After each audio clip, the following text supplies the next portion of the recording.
Good morning, Vietnam. Welcome to the Hunter Report. This is the Escape from New York Bug Out Ebola edition. So, the shit might hit the fan, and it's always good to be prepared.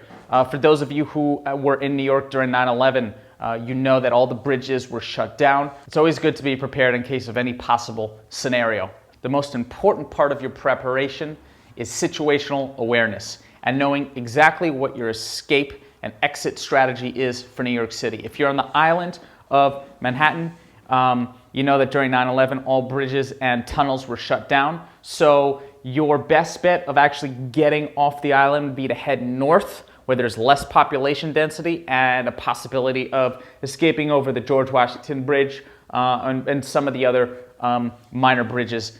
So that is your best bet. If you are in Queens or Brooklyn, and you head east, you're going down a dead end, to the end of Long Island. So be aware of that. And, if you have a place to go on the mainland, you have to know which bridges you are going to take from where. So awareness and planning at all times is key. So I have a bug out bag that I prepare with some basic food, clothing, tools, medicine, and just some items that if I have to get on the road real quick, they'll be ready for me, right in my front door closet. So take a look, tell me what you think I'm missing, give me your feedback, and stay prepared. First up is my bag. I hate zippers. I think most zippers fail. So this is a standard military issue bag with metal closing, and I have far more space than I have gear, so it provides me some extra room. This thing is made of canvas. It's bomb-proof, basically, and super good. It's also black. I used to have a military version, and that would attract a lot of attention. So it's black. It's very low-key, and it's definitely my preferred choice. I've got some carabiners here, and there's this little pocket.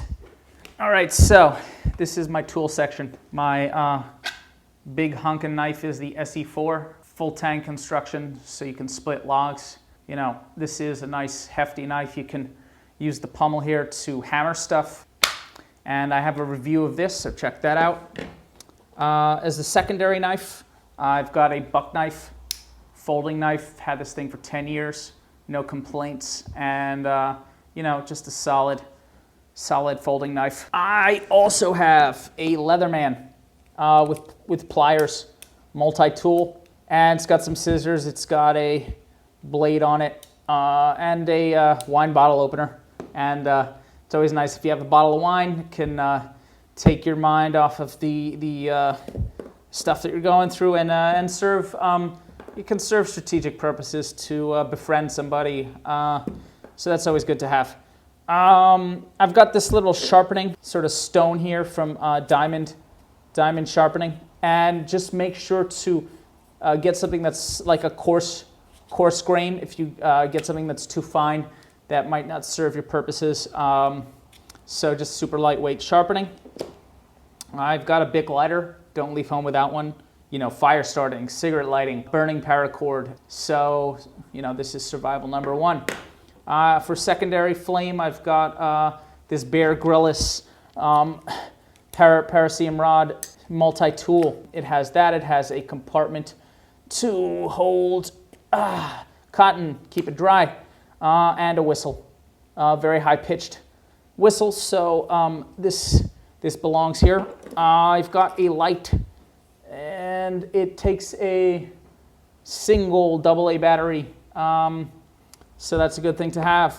I've got this gimmicky little crank light, and that's a good secondary light source, especially if I run out of juice, run out of battery. This Suunto M9 wrist compass with about 20 feet of paracord, and I have a tutorial on how to make a paracord wristband using continuous piece. And I think compasses are better than watches because you can basically tell what time of day it is by the sun. But knowing where you are, I think, is more important. And if you don't have shelter arranged by the time that night happens, you're in for a world of pain. So Compass is my preferred thing to have on my wrist. And I've got a Sawyer water purification system. So water is life. And this thing, you know, if the grid goes down, this thing is going to help you drink from streams. You can drink contaminated, you know, sewer water with this. So, you know, I wouldn't leave home without this water purifier. Let's take a look here at the medical section. I've got soap, and I think soap is number one. Staying clean helps you stay healthy. Staying clean is a great way to be motivated. You know, like everything's going to stop all at once. I think that there possible scenarios. So having soap, you know, is a great thing to have. Keeping wounds clean, and toothbrush, toothpaste, keep your oral hygiene up, which is key. Dental floss. Not only does it help you with oral hygiene, but the rope. This provides a rope capability. Dental floss is very strong, so that belongs in an everyday bug out bag.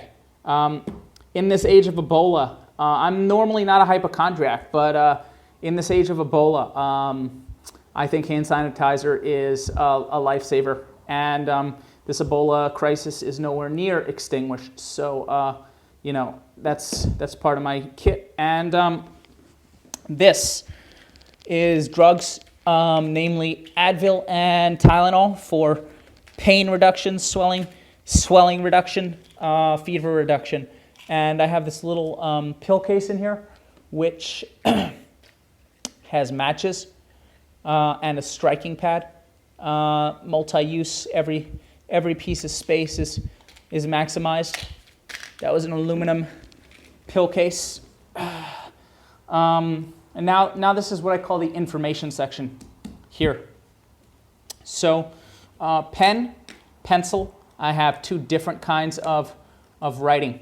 And this pencil we picked it up at the Theodore Roosevelt birthplace. That's right off of Union Square in Manhattan. This is the first Roosevelt before FDR, and they were distant cousins, I believe, and came from a very influential glass-making New York family. It used to be Dutch, and anyway, that's the pencil I happened to put in there, and this pen. Moleskin notebook, very durable. Cash money. So multiple denominations, enough for 2 or 3 days. Buy food, buy water. You can buy a hotel room. You can organize travel, especially if credit card systems aren't working. This is your primary means of making things happen. So with a good money clip there. This is the Bear Grylls survival manual. It's made of plastic. It has a ruler on it right here. How to do signaling, how to build shelters, how to make fires, some basic survival tips, knots, soldier collections, signaling, how to make snares and traps. So really good. And situational awareness. So this map is full color. It is high detail. I wrapped it in tape, in clear tape, so it's waterproof, and it's ready to go. Let's talk food. Number one, water. You're not doing anything without water. Good container, 48 ounces. Yeah, it's heavy, but this is gonna save your life. So that's without a question.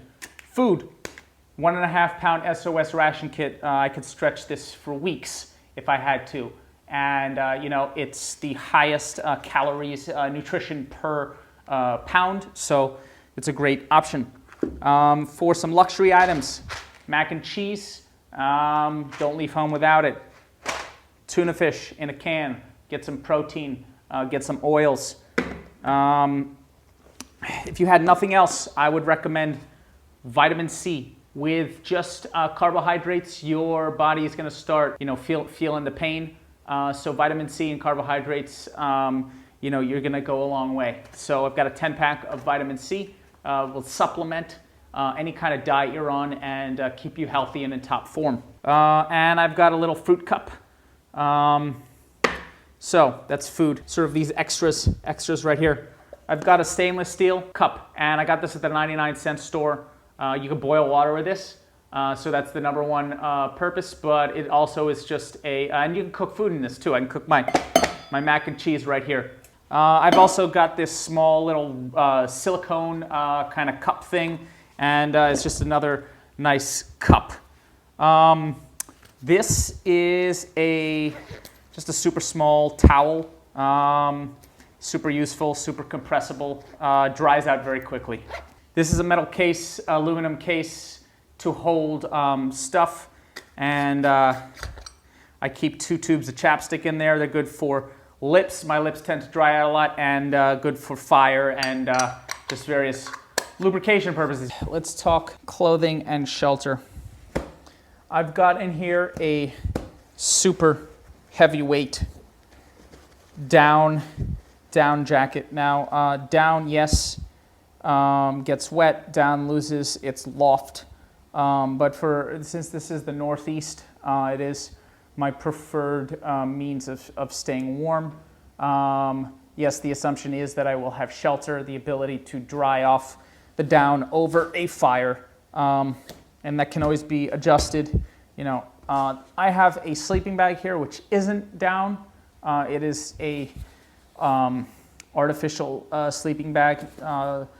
So this, between the down and this, I can have, enough to get me through most nights. I've got, as far as an extra pair of pants, super heavyweight, with flannel lining by Carhartt.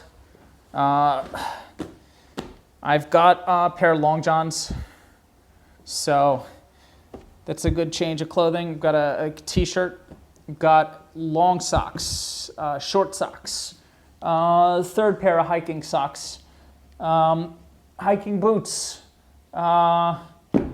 this here wool cap, super, this stays warm even if wet. This is the warmest hat I've ever owned. It is super heavyweight, it is super awesome. Long john top. This is made of plasticky material, so it's stay warm while wet, stay warm while I'm sweating. 2 extra pair of underwear. Here is the sort of rope tool section. About 50 feet of paracord, black 550, the best stuff. I got this little ratchet tie, which is just super useful. For ratcheting the bag, to a motorcycle, for ratcheting, stuff together. I've got Gorilla Tape because, on the road, this is probably a hard item to find. Gorilla Tape is harder to find than duct tape, but it is stronger, it is better. So, this is something I wanted to carry with me. Little spool of rope. And I've got a waterproof bag here. So this is my finished bug out bag. It's about 25 pounds. Yeah, it's on the heavy side. 4 of those pounds is water. 12 ounces is a pound. I've got 48 ounces, so that's 4 pounds of water. And you can always, lighten up your load as you're going. So it's really, not a big deal. 3 items I forgot to discuss. One is a Mylar heat emergency blanket, super useful. Another is zip ties. Got 4 zip ties. They weigh less than an ounce, so super useful to have. And a garbage bag, extra heavy duty. Make sure you get that industrial heavy duty quality. That about rounds it up. So let me know what your feedback is. What do you think I'm missing? I don't see myself fishing. I don't see myself using fishing hooks. I think I'm going to be able to find some kind of shelter. I definitely have 3 or 4 locations to go to if New York City ever shuts down. And I've been doing other survival-related videos on how to make paracord watch bands with a single 20-foot piece of paracord, 8-in-1 tool reviews, survival knife reviews, and even some cooking tips. So thanks a lot. Please give me thumbs up. Please subscribe.